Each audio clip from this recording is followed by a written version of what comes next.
This is J. Krishnamurti's third public talk in Bangalore, 1973. As this is the last talk,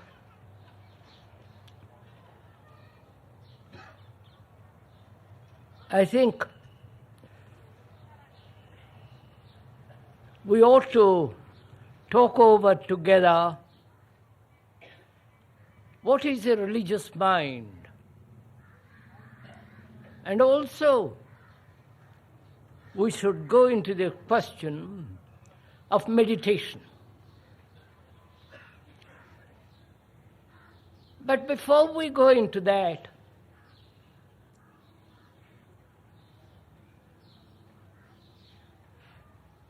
we must be very clear that we are not concerned with theories, speculations, ideals, and conclusions. We have, last two times that we have met here,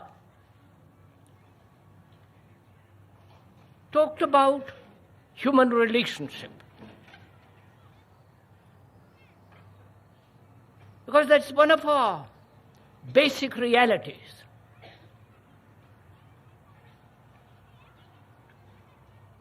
If we do not establish proper relationship between human beings, we will have inevitably a corrupt society.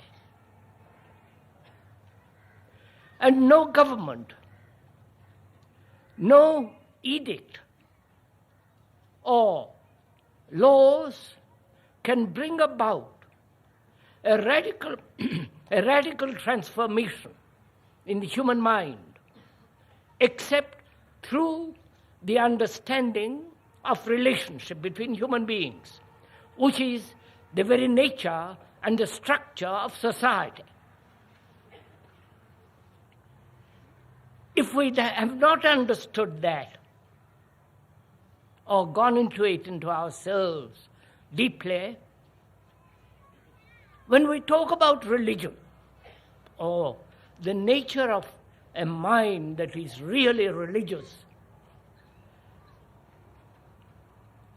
we will have totally missed or unaware what is implied in the quality of a mind that is religious. So we must lay the foundation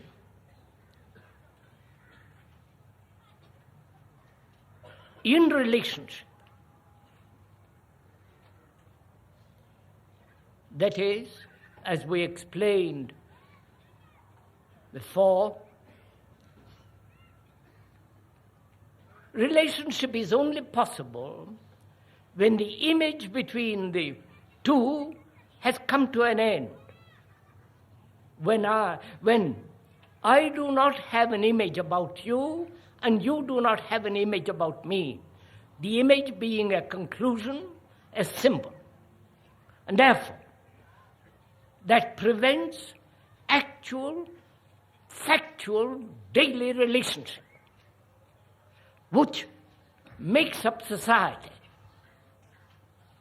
And if there is to be a radical transformation in society, a society as this, which is so corrupt, decayed, degenerate, there must be a radical psychological revolution, which can only take place when there is right relationship between man and man. We've discussed that. And also, we went into the question of a mind that can stand completely alone, not depend on books, on theories, on conclusions, or a mind that's concerned with other people's ideas and conclusions. We also, yesterday, talked about or went into verbally the question of love.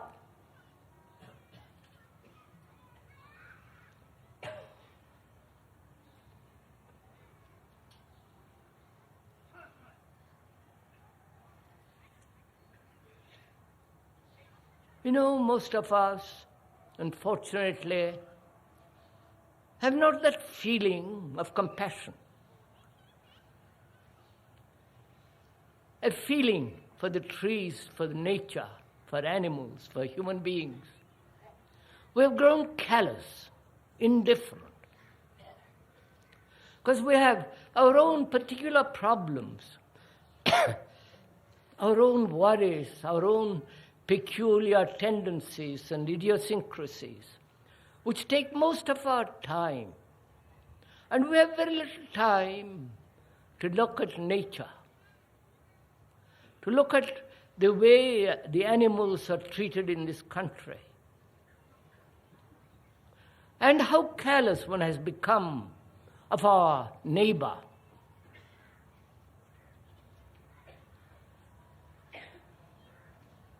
And though we may endlessly talk about our devotion to reality or to an idea that we call God, that love has no meaning whatsoever if there is no feeling at great depth, a feeling for passion for all things. And this love is not only express itself in generosity, in humility, in a sense of comprehensive understanding of each other, but also it goes far beyond that. Because love is not, as we said yesterday, the pursuit of pleasure. Love is not pleasure. Love doesn't suffer. It is the loneliness, self-pity, the self-concern that goes through agony, but not real affection, love. We also talked about yesterday the freedom from death. And that's a vast subject which cannot possibly be dealt with in a few minutes. But we more or less outlined the meaning and the freedom from that thing that we call death. And now, this evening, we're going to inquire together seriously what is a religious mind and what is meditation. Because these two, the religious mind and meditation, are somehow the most important thing in life.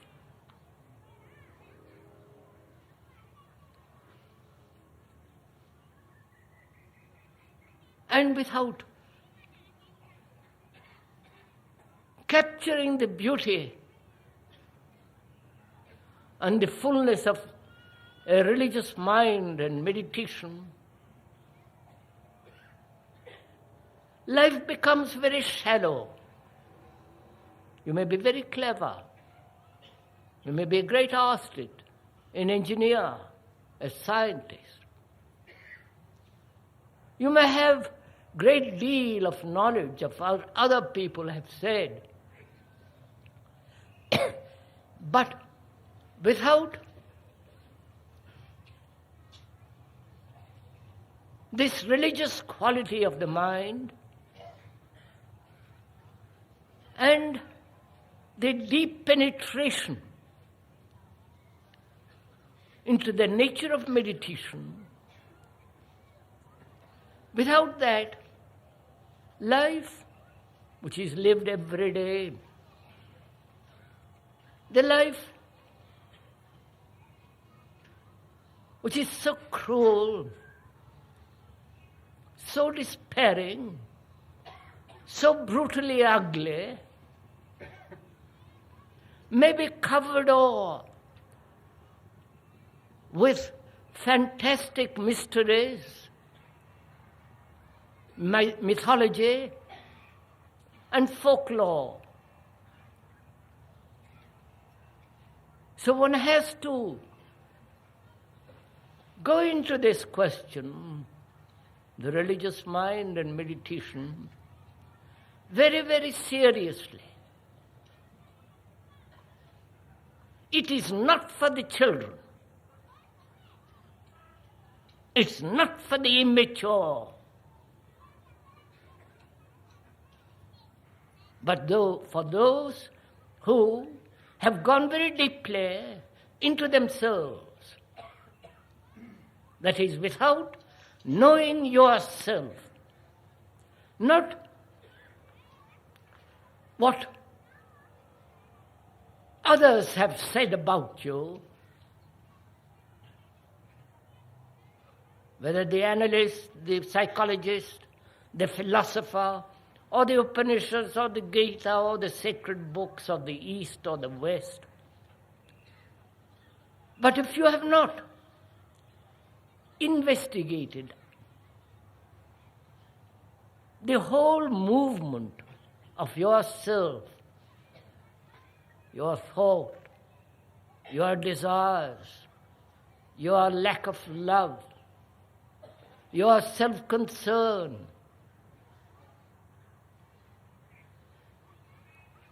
unless there is this basic self-knowledge, knowing oneself,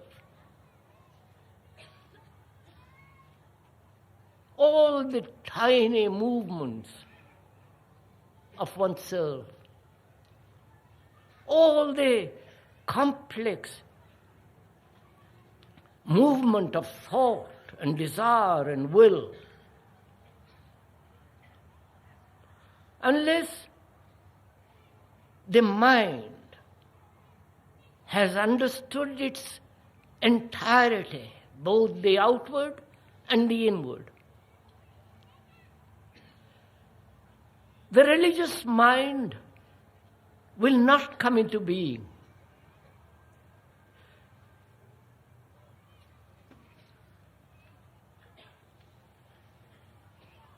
So to find out, to inquire what is a religious mind, we must see what it is not. Not only see what it is not, but also have that clarity of perception which in itself puts away the false. And in that putting away that which is false in clarity, in that there is no renunciation, no struggle, no conflict. Seeing the false as the false is the truth. Do understand this. The rites, the ceremonies, the images, the temples, the churches, the mosques do not have reality. They don't contain the beauty of reality. They may be the architecturally beautiful, the marvelous ceremonies of the Catholics, or the mumbling of some priest here in a lovely temple.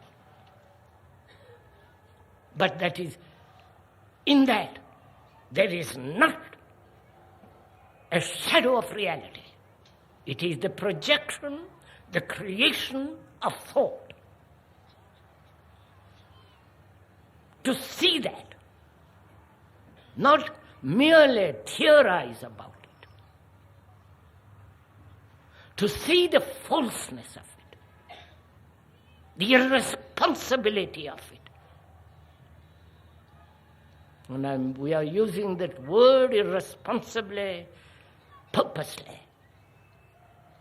because it has created such illusions, such division, such wars, antagonism in the world.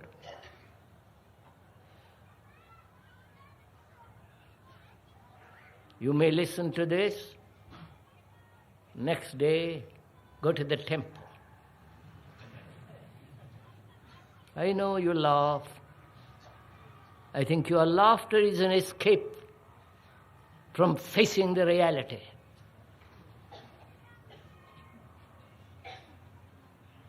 You'll have your priest next day. You listen to some chanting, and you think you are terribly religious. That's not, such a human being is not a religious man at all. So to see objectively, logically, with reason, that this thing that man has created out of his fear, out of his uncertainty, the flux of life, facing death, wanting security, both on the other side and this side, man has put together what he calls religion, with its dogmas, beliefs, rituals, and all the rest of it.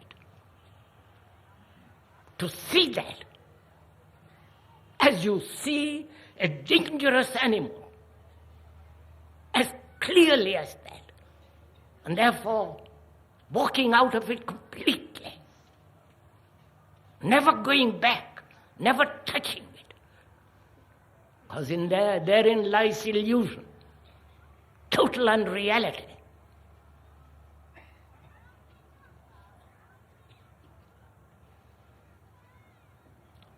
You can use reason to see the absurdity, the shallowness,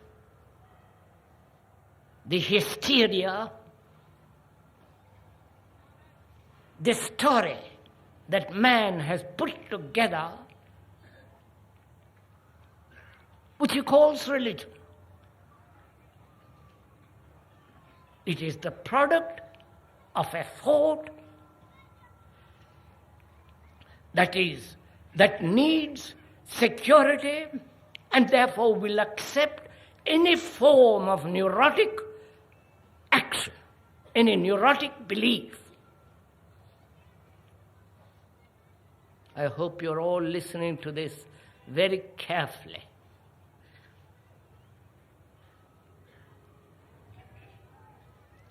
Reason has its limitation.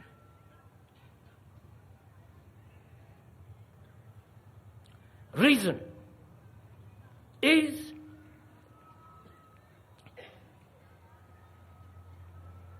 to observe objectively,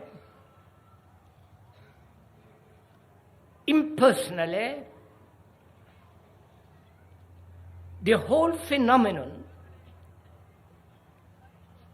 of our religious organizations and structure with their gurus, priests, and images created by the hand or by the mind. One is afraid to use reason But you do use reason. When you go to the office, when you build an engine, when you produce technologically something, you use reason, thought. But here, in religious matters, you are frightened to use reason. Reason is the capacity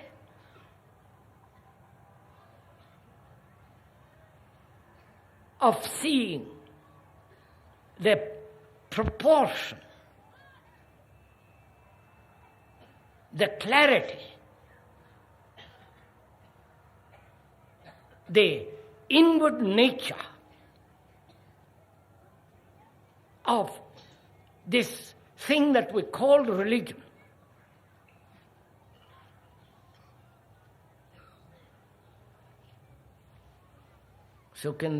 So, seeing that which is false, and all religions, it doesn't matter what they are the invention of thought.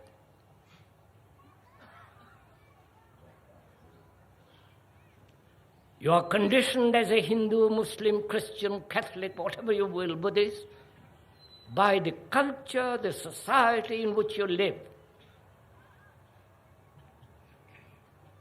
If you're born in a family that's Muslim, you're conditioned to be a Muslim.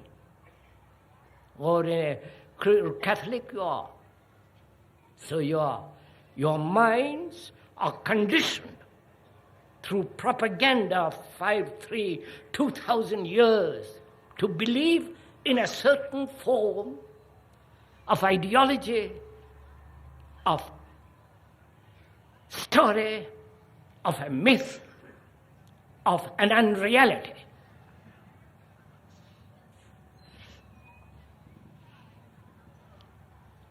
Can you face all this? Can you, as Hindus or whatever you are sitting there, can you listen to all this?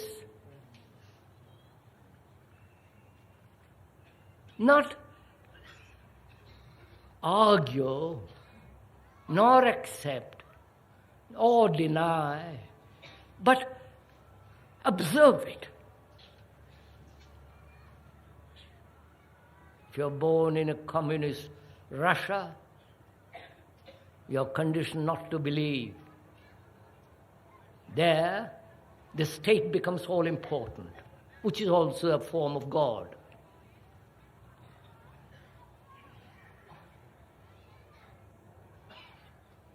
So to observe what is false,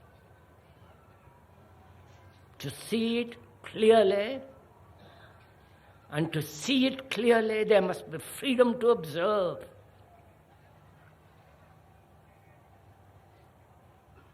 And when you see that which is false as false, then the mind is free of it. And to see the truth in the false, and then that truth frees the mind from that which is false.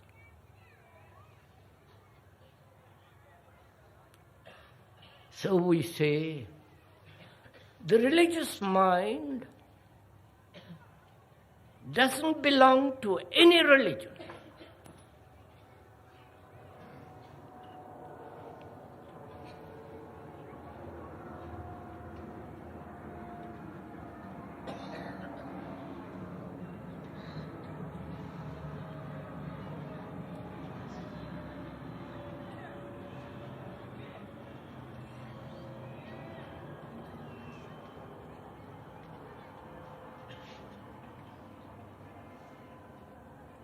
It does not belong to any religion. It has no belief.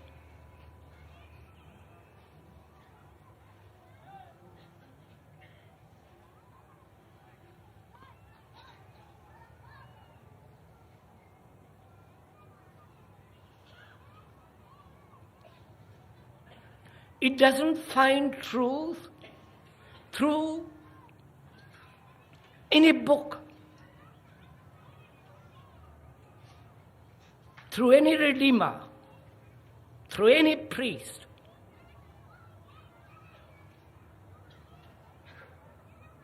It stands completely alone. There is a difference between being alone and isolation.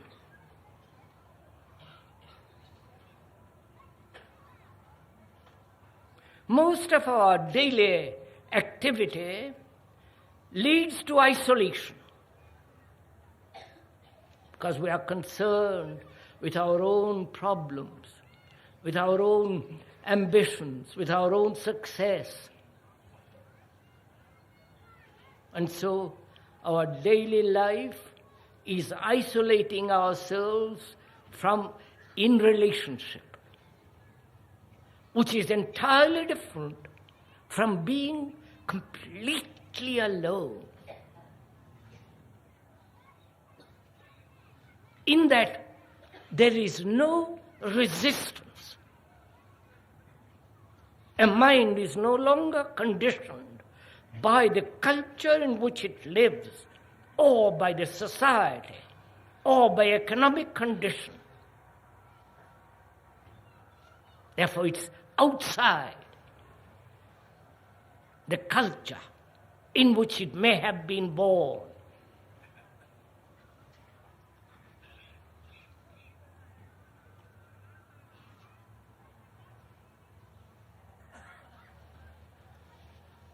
So a religious mind is a mind that has gone very deeply into self-knowing, which is also, please would you mind sitting quietly, some of you? This is a very serious thing we are talking about. If you want to get up and go home, please do. If you don't want to listen to this, don't. But since you are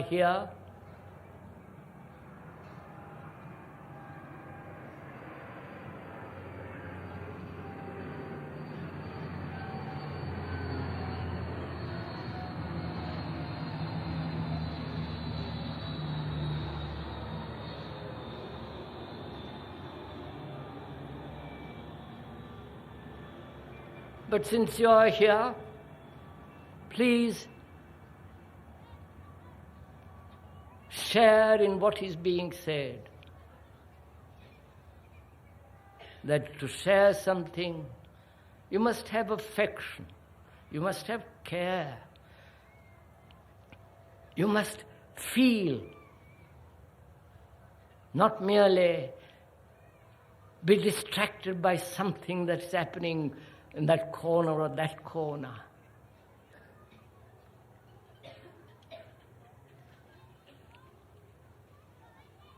Please bear in mind, this is a very, very serious thing that we are talking about.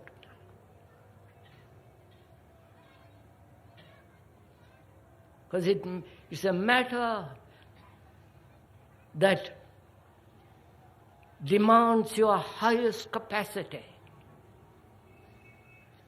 your highest intelligence, your greatest sensitivity. And if you cannot attend, please get up and go home and go to a cinema.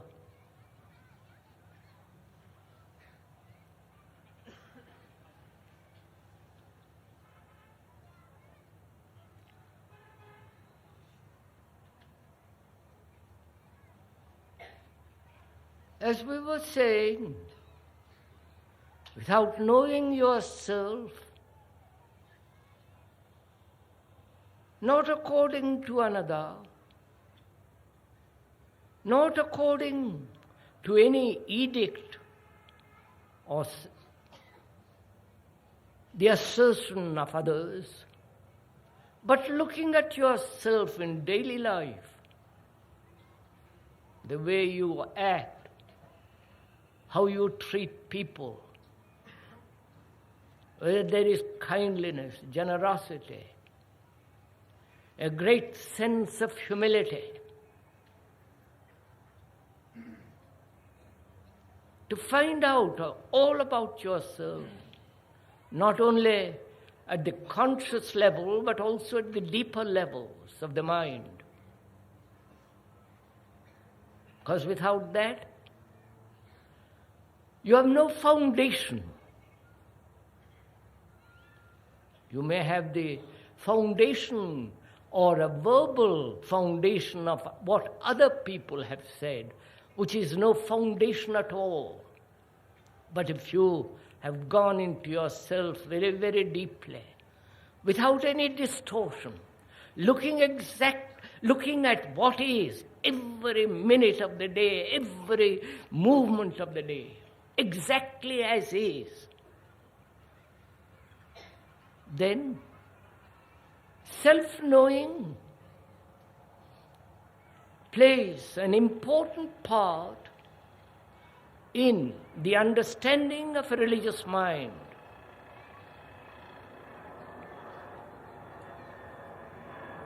Those aeroplanes are having a lovely time on there.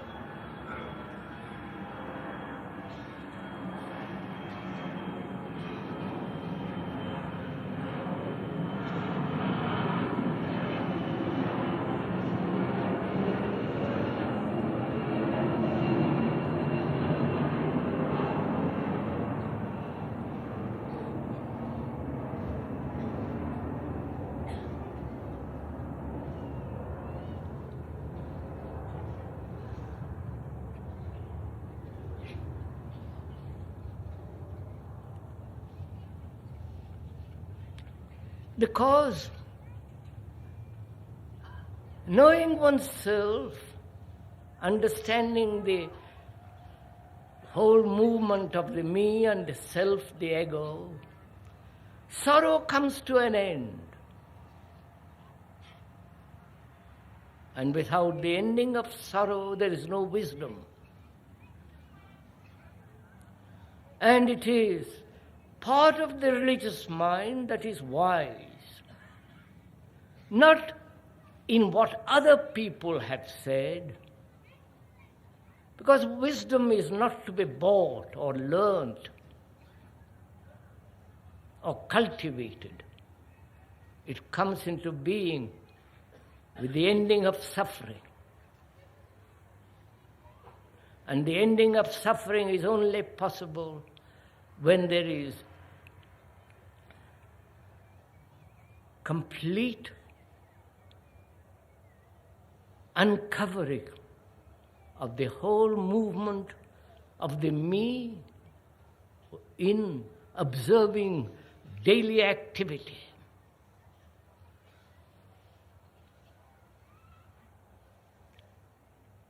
So the religious mind, and this is not a theory, not a conclusion, not a speculative assertion, but when you have gone into it very deeply, you will find that you are totally outside of all the things man has put together in his fear, in his desire to find permanency. You are totally outside all that. And then we can proceed to find out what it means to meditate. What is meditation? You understand what I have said? That you cannot possibly ask that question or try to meditate without laying the foundation. The foundation is self-knowing. Foundation is in relationship, in which there is no conflict. Foundation is order in our daily life. Order is virtue, is morality. And that order, which becomes extraordinarily precise, like in mathematics, that order is not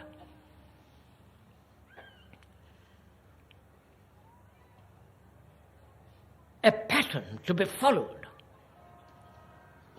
a blueprint established by another or established by yourself. This order comes naturally, sweetly, uninvited, when you understand disorder in which the human mind lives. The disorder is this contradiction, this fragmentation, this corruption of the mind that has divided itself into various categories of action. So, there must be order, which means no confusion, only clarity.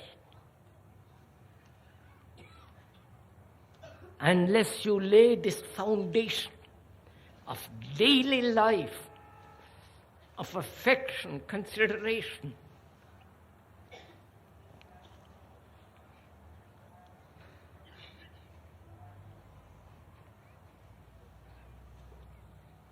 and that strange thing called love, meditation will mean absolutely nothing. It will offer an escape.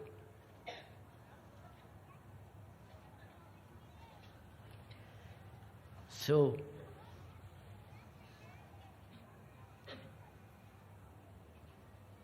what is meditation? What is the meditative mind that is investigating into reality?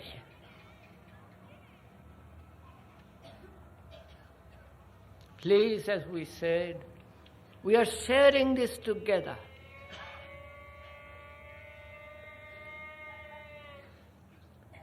We are sharing this together.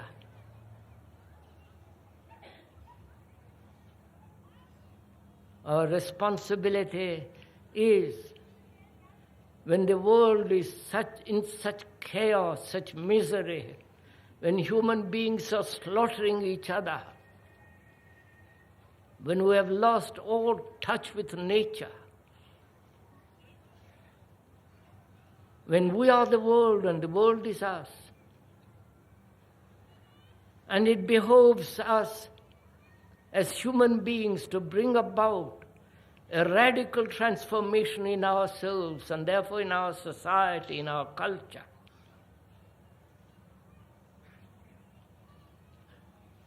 And we must find this out. Not from your guru, not from the speaker, because the speaker is not your guru. He has no authority. He has no followers.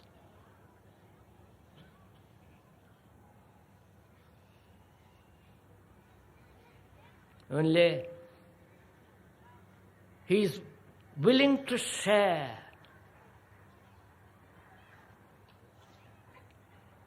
And sharing means love.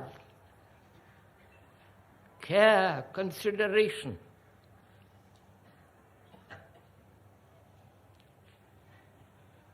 And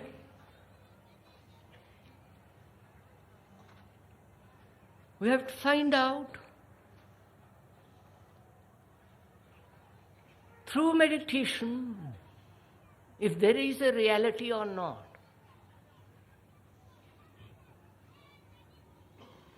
A reality that is not invented by thought. A reality that's not projected by thought in the field of time.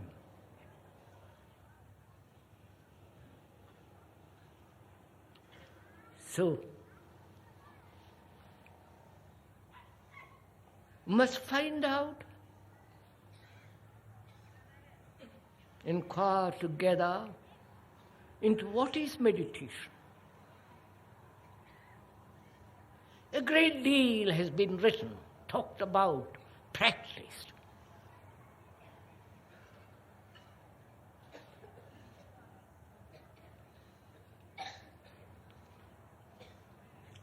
Now let us dispose of all the practices.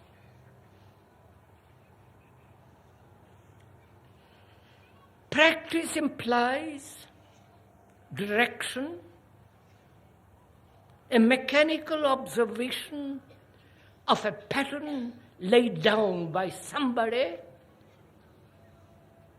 leading to a fixed point, which is called enlightenment or truth, a fixed point.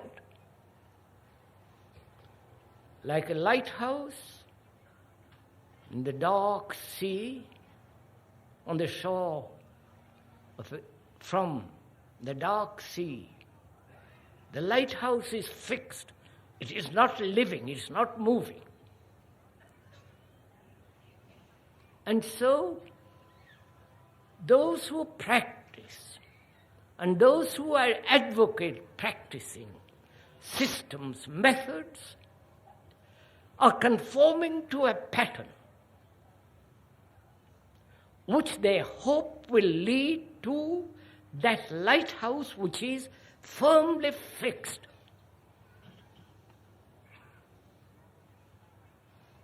And you say there are many paths leading to that thing which is fixed, which you call truth.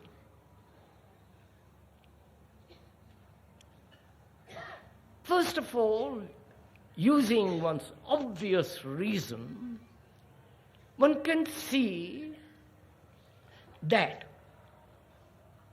any practice daily carried out makes the mind mechanical. It is not sensitive. It is not supple.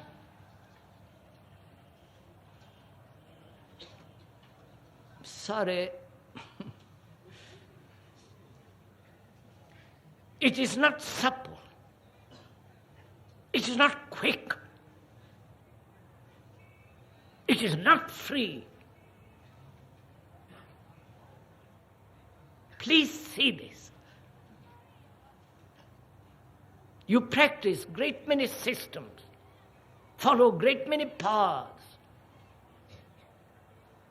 or 4 paths, as many paths as you can invent,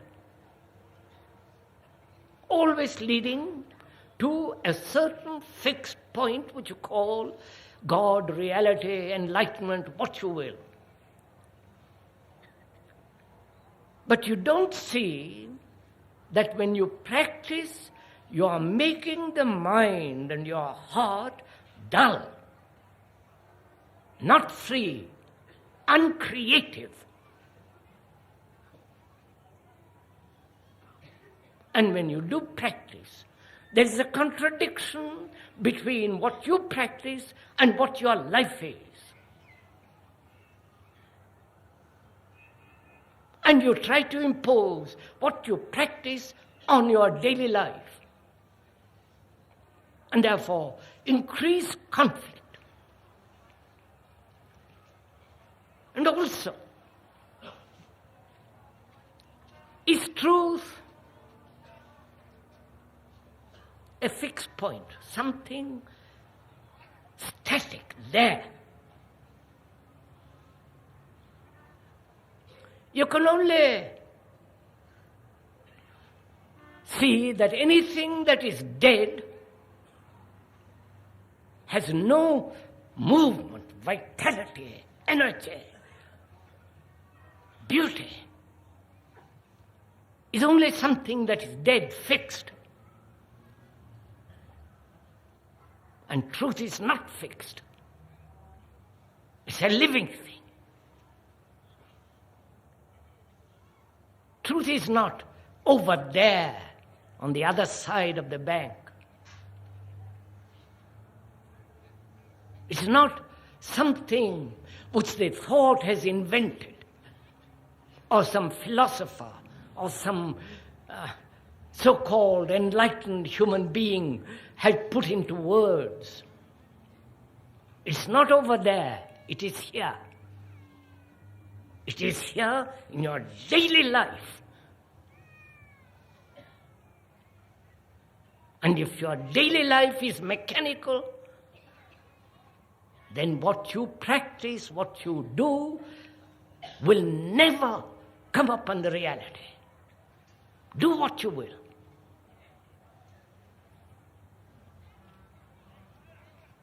Please do understand this. For your own sake, understand it.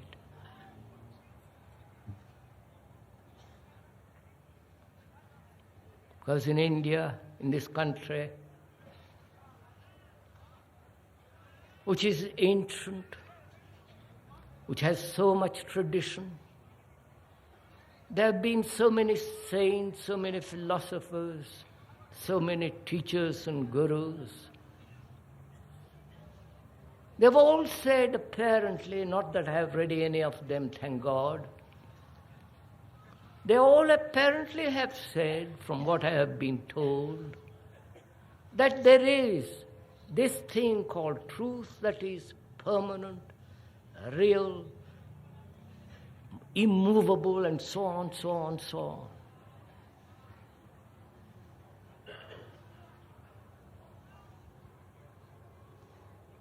Truth is a living thing. A living thing has no place, no abode. It has no time. It's free of any conclusion, of any theory. And when you practice meditation, the meditator becomes all important and not the movement of meditation. I don't know if you're understanding all this.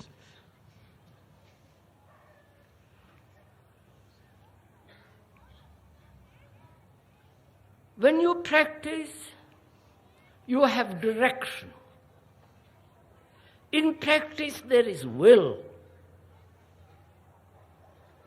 a concentration. A concentration, will, direction indicates, does it not, that you have already know or have been told where it is.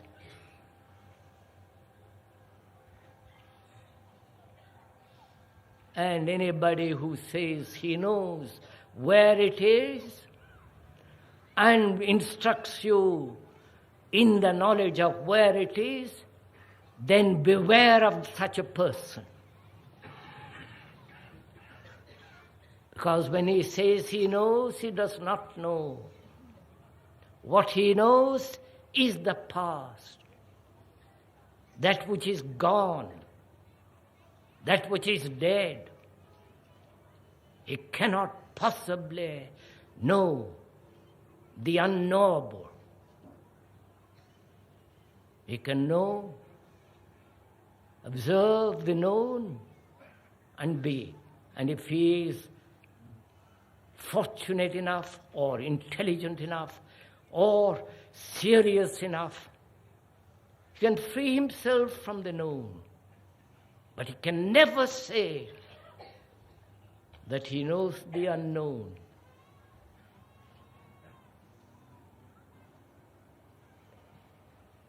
So, what is meditation?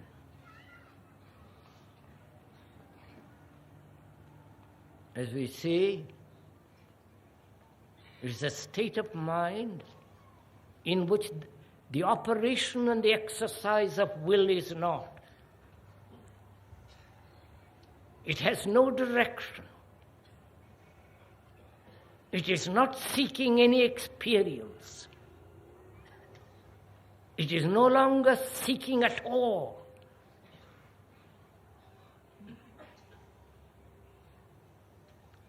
Therefore, a meditative mind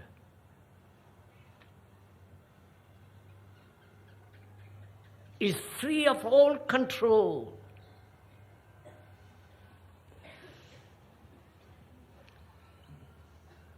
May I go into it?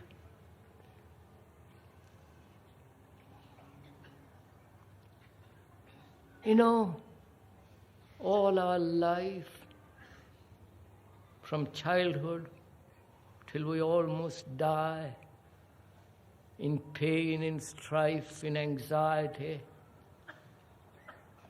in sense of loneliness, not knowing what love is or wanting love. We're always brought up to control ourselves.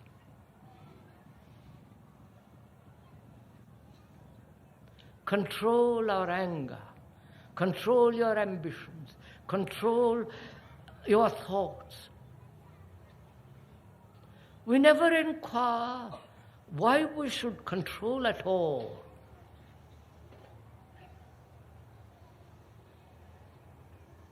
And who is the controller?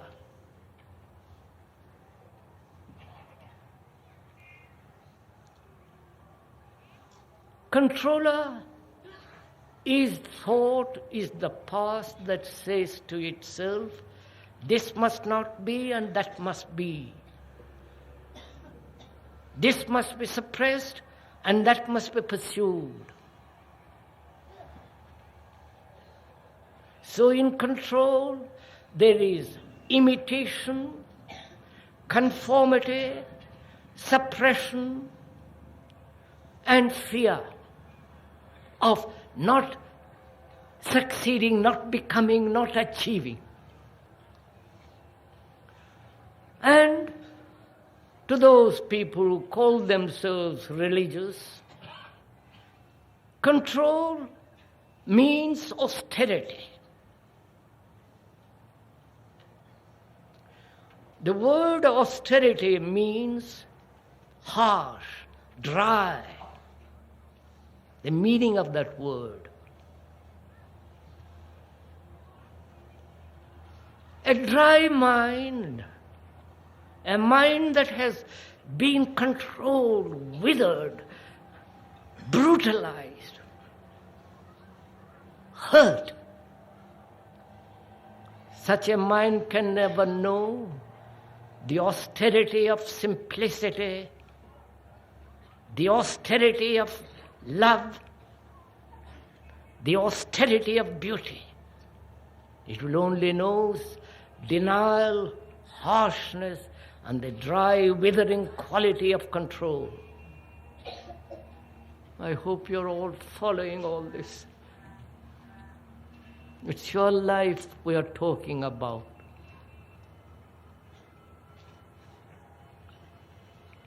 So meditation is not the withering of the mind, which comes through control, through suppression, through conformity, through pursuing a pattern. Then you would ask, how is a mind that has no control, how is it to live in this world?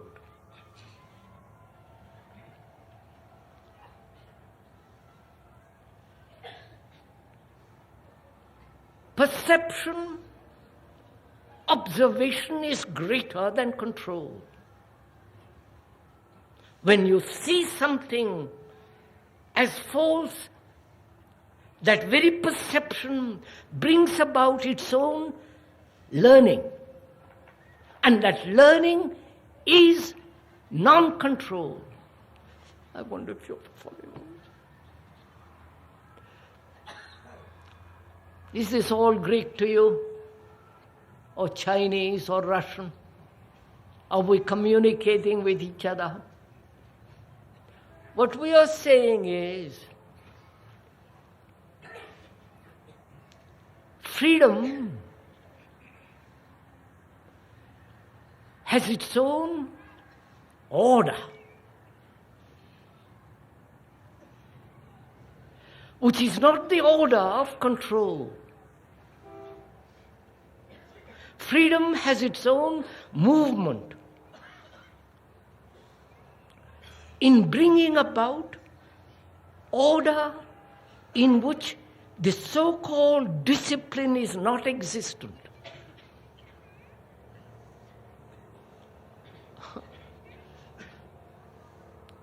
So the word discipline means to learn, not to conform, not to imitate, not to suppress, but to learn. And in learning, learning itself brings order without imposing an order from outside. Do we understand? Are we communicating with each other? Or am I trotting away by myself? Don't ask me questions. I'm going into it. So there is mind that is meditative, has no control but is free. And therefore, that freedom moves in order.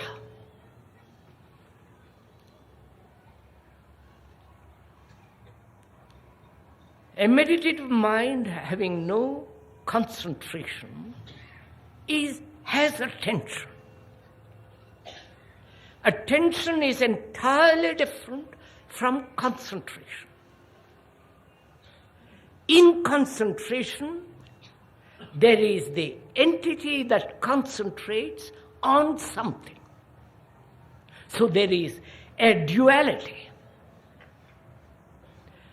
And in concentration, there is a form of resistance against all intrusions of other movements. You must have noticed this. And so there is always a battle going on between wanting to concentrate on something and your thoughts wandering off. And this conflict goes on from the time you're born till you die. And you think you will be a marvelous meditator when you can control completely your thought.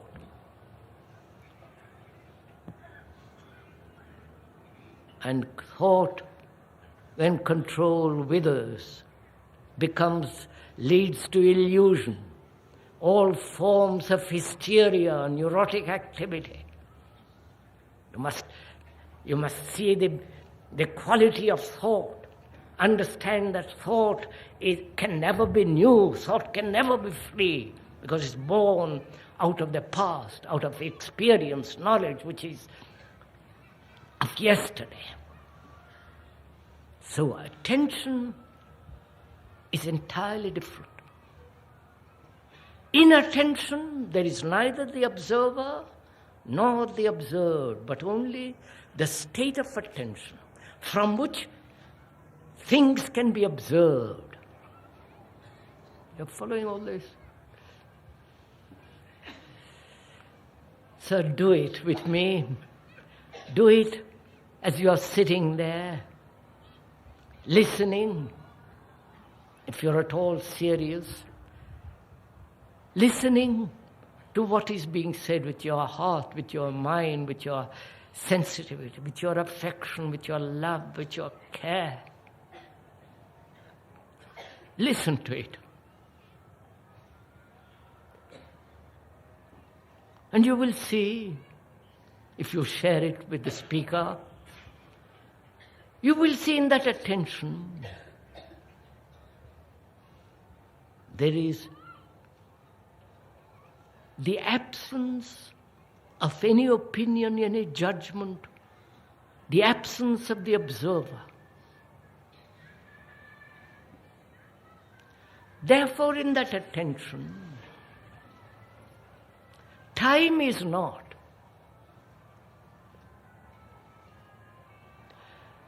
There is the chronological time of yesterday, today, and tomorrow. That is the movement of thought, which is time. In attention, in the quality of attention, there is only that state. Oh Lord, I don't know how to describe it. But the description is not described. Thank God. But if you are attentive, you will know what it means. And that attention is not to be practiced.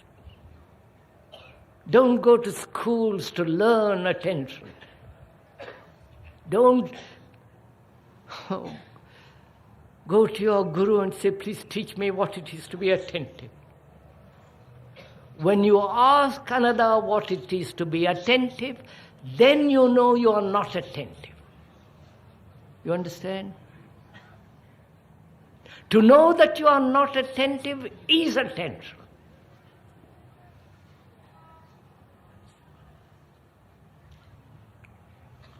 From that attention comes this quality of silence,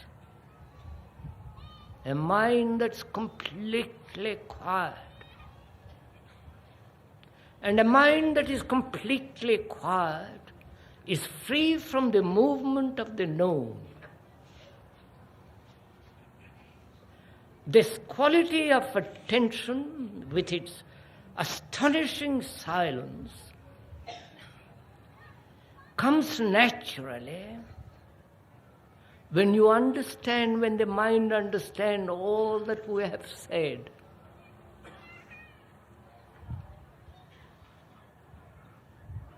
Silence is not the space between two noises. Silence is not the product of a thought that desires to be silent in order to achieve further experience. In silence, there is no experience. In silence, there is a totally different quality. Where there is silence, there must be space. You know, those of us who live in towns, in flats, in small, ugly houses, in narrow streets with noise, with all the pollution of the air and the pollution of the earth and the rivers and the trees and nature, we have very little space, physiologically, physically. And when we have very little space, we become violent. We become aggressive. So, when the mind has very little space, it is in a constant state of revolt, constant state of ugly discontent. wanting to express itself in violence, in anger, in brutality, in various forms of aggression. And where there is silence, there is space.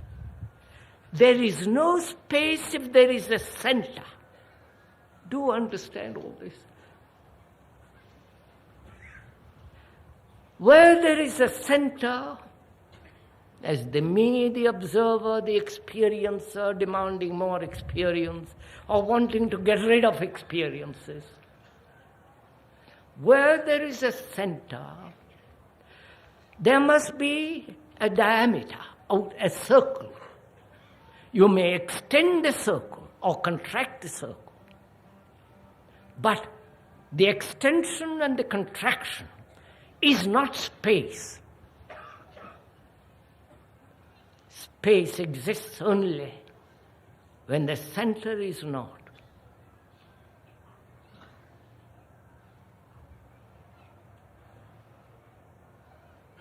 And in that quietness, in that sense of beauty and love,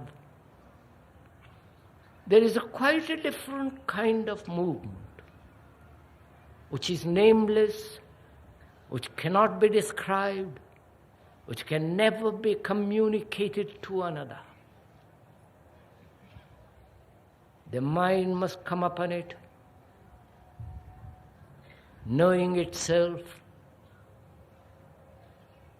knowing all the tricks and the cunningness, all the imaginations, all the trials and travails of life. Then when it comes upon it, there it is. And that is the nature of a religious mind and meditation.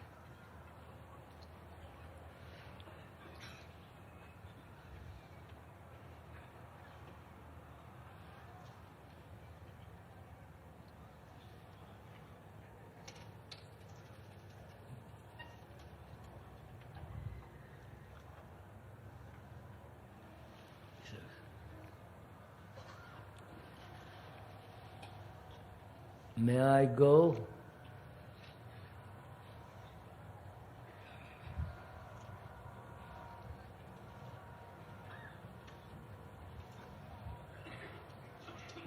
Or shall we sit together for a little while?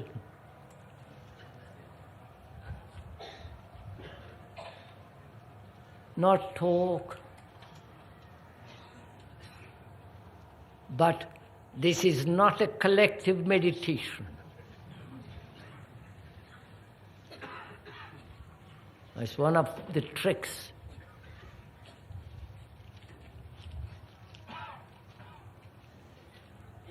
So what is it you want to do? Sit quietly. In that quietness, in that mirror, observe the movement of thought without any direction, control and suppression. Just watch it and find out for yourself if you have love in your heart.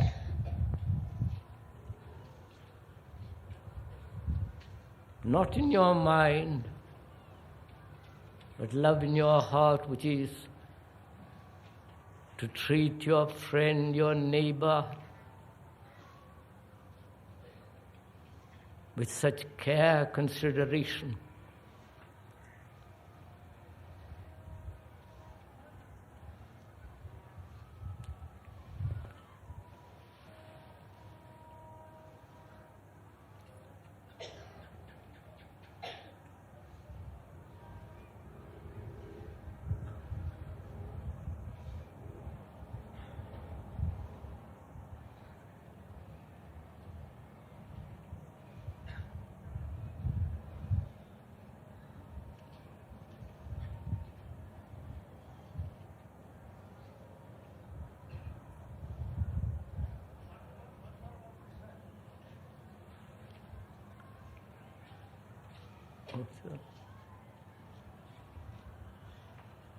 Good night, sirs.